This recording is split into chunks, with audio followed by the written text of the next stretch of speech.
Bora pessoal, meu nome é Gabriel Galdino, sou cidadão daqui de Olinda e hoje eu vou falar para vocês sobre o trabalho de um governador, o que é que ele faz em seu estado, em todo o país e em todos os municípios daqui do país da gente, que é o Brasil.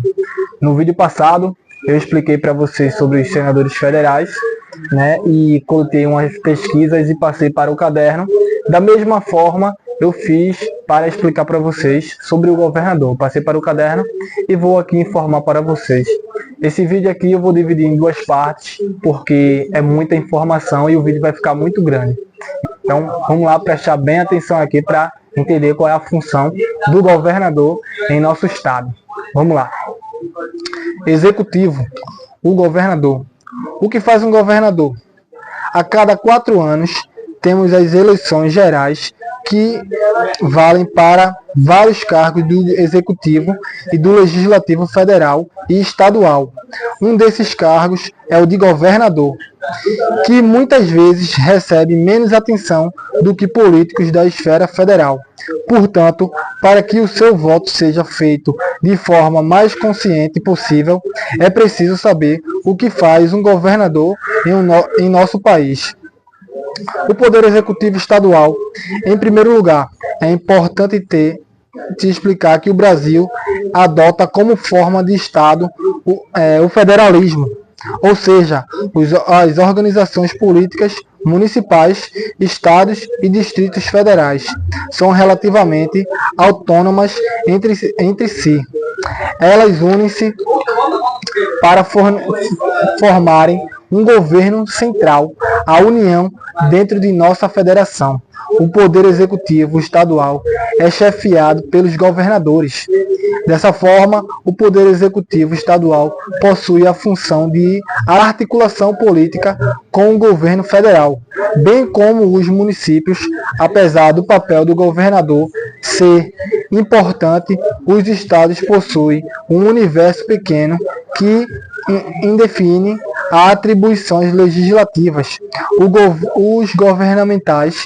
Isso fica claro a partir da leitura da Constituição de 1988, que repartiu as tarefas de forma desequilibrada, como afirmou o consultor legislativo do Senado, Arlindo Fernandes de Oliveira, em entrevista ao portal do Senado. Segundo Oliveira, a União concentrou a maior parte das funções relevantes, enquanto os estados ficaram com o que ele chama de competências residuais, ou seja, de menor importância.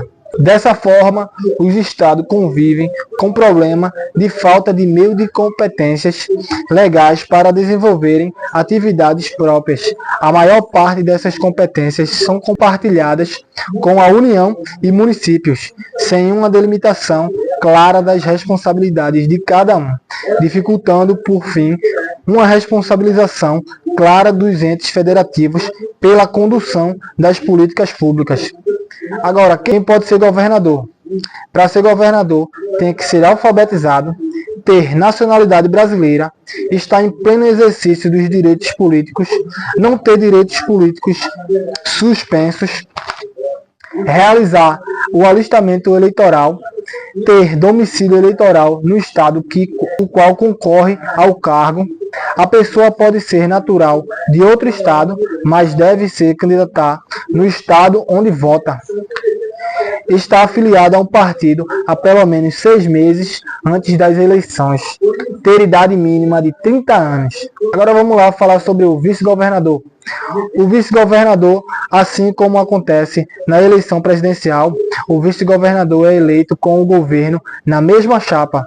Ele ocupa o lugar do governador nas situações em que este não puder exercer suas funções, como, por exemplo, em casos de doenças ou viagens. É possível que o vice ocupe o lugar do governador permanentemente, se este for afastado por motivos legais, impeachment ou cassação, por exemplo, ou em caso de morte. Qual a função do governador? Vamos lá para a parte boa, né? O governador estadual precisa atuar de diversas formas. Ele também defende os interesses do Estado junto ao presidente. Além disso, há várias áreas de grande relevância pública em que ele tem papel decisivo. Primeiro, segurança pública. O chefe do Poder Executivo estadual tem importantes responsabilidades em relação à segurança pública. Na Constituição Federal, no artigo 144, encontramos que a segurança pública é dever do Estado, mas não se confunda, o Estado que o artigo menciona é o Estado do poder público brasileiro, como um todo, incluindo governo federal e municípios. Portanto, os estados não fazem tudo em relação à segurança. Mesmo assim, desempenham algumas das atividades mais importantes para garanti-la, por exemplo, as políticas civis e militar, que são diretamente subordinadas ao governador. A Polícia Civil tem como responsabilidade conseguir provas e identificar outros autores de crimes para que possam ser levados para a justiça. Já a Polícia Militar é responsável pelo policiamento ostensivo e por manter a ordem pública. Portanto, algumas das atividades mais essenciais para a segurança pública estão sob cuidado do governador. Segundo, a infraestrutura estadual. Os governadores estaduais têm responsabilidade sobre toda a infraestrutura criada e mantida sob sua alçada. Rodovias e portos estaduais, por exemplo, precisam receber atenção do governador. Ele ou ela também precisam ficar de olho nos serviços de transporte intermunicipais e interestaduais. Sistemas de metrô, por exemplo, muitas vezes são administrados por governos estaduais por alcançar regiões metropolitanas de grandes cidades. O metrô de São Paulo, por exemplo, é administrado por uma empresa pública paulista, a Companhia Paulista de Transporte Metropolitano, a CPTM, ligada ao governo estadual. Terceiro, definir o orçamento estadual.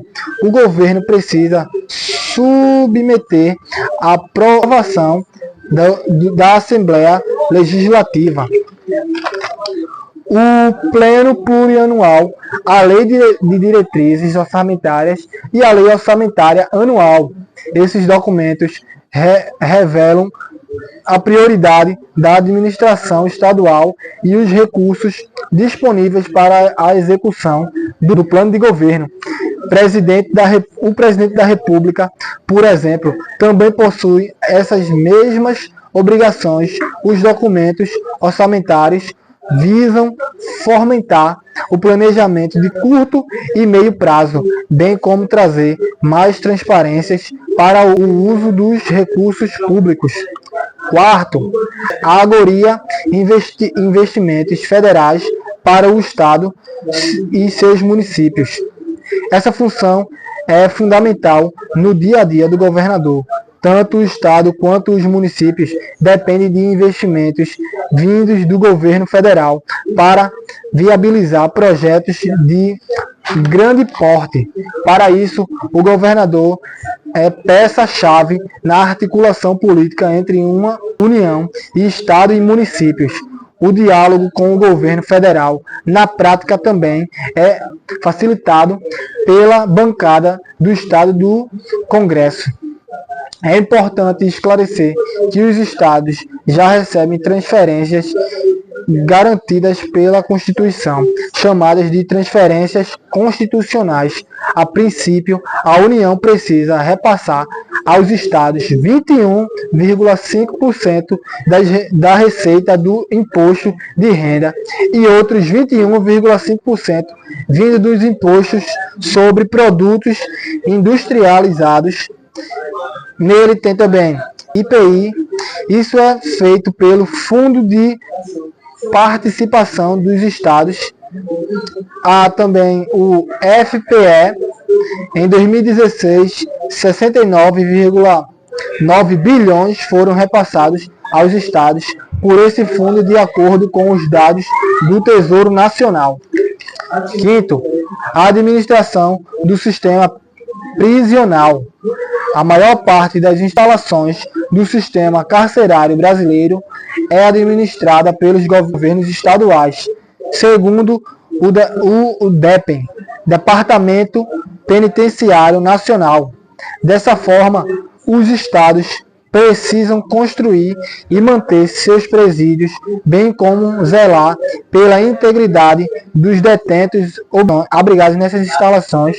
O sistema carcerário, mas é um grande desafio para os governadores, situações que ficam evidentes a cada notícia sobre rebeliões e mortes de detentos, por exemplo.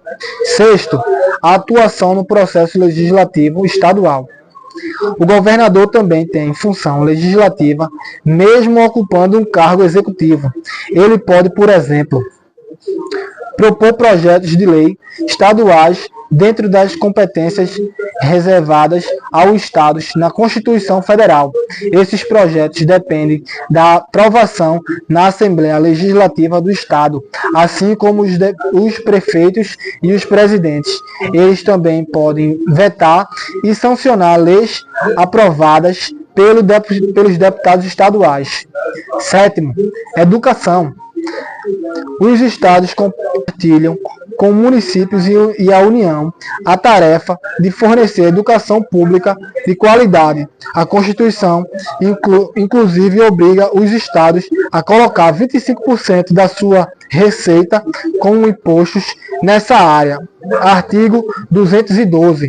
O principal foco do governador nesse âmbito costuma ser o ensino médio, hoje considerada a mais problemática das etapas do ensino formal e que foi objeto de reforma do governo estadual, poder ajudar municípios e oferecer o ensino fundamental, bem como poder criar instituição de ensino superior.